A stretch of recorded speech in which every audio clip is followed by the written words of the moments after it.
বৈদেশিক শক্তির লীলাভূমি হবে।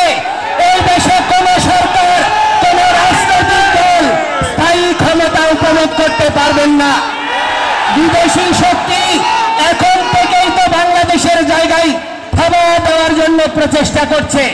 আমরা বাঙালি, আমরা বাংলাদেশি, আমরা জীবিত থাকতে আমাদের জননী জন্মভূমিশ্চ স্বর্গাদপি গরীয়সী, আমাদের মা এবং জন্মভূমি একই সমান।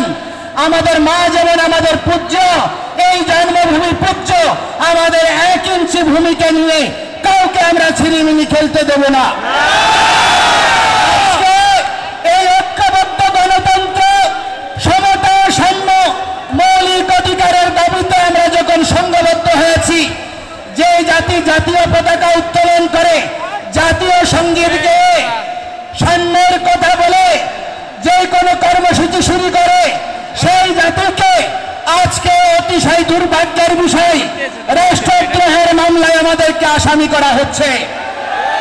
অথচ যারা এই জাতীয় পতাকায় চাপতারা লাগিয়েছে, জাতীয় পতাকা ছুঁড়ে ফেলেছে, জাতীয় পতাকা পদদলিত করেছে, জাতীয় পতাকা আর জাতীয় সঙ্গীত পরিবর্তন করতে চেয়েছে, এই সরকার প্রশাসন তাদের বিরুদ্ধে একটি পদক্ষেপ গ্রহণ করেনি। এই অবস্থা প্রমাণ করে পক্ষপাত দুষ্ট সরকার।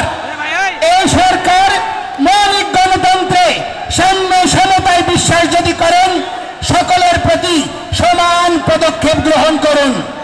আজকে আমরা যখন কর্মসূচি করতে গিয়েছি, জেলা স্কুল থেকে এখানে আমাদেরকে ট্রান্সফার করা হয়েছে, আমাদেরকে হোটেল ছাড়তে বাধ্য করা হয়েছে পুলিশ সুপারের নির্দেশে।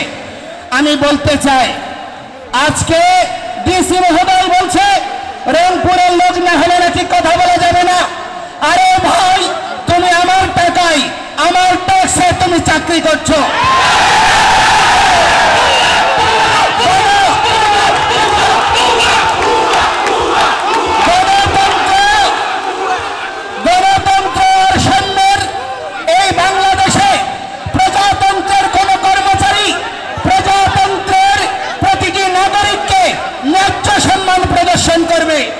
অথচ আজ পর্যন্ত সেই প্রচেষ্টাকারীদেরকে কখনো দণ্ড দেওয়া হয়নি, বরঞ্চ তাদেরকে পুরস্কৃত করা হয়েছে।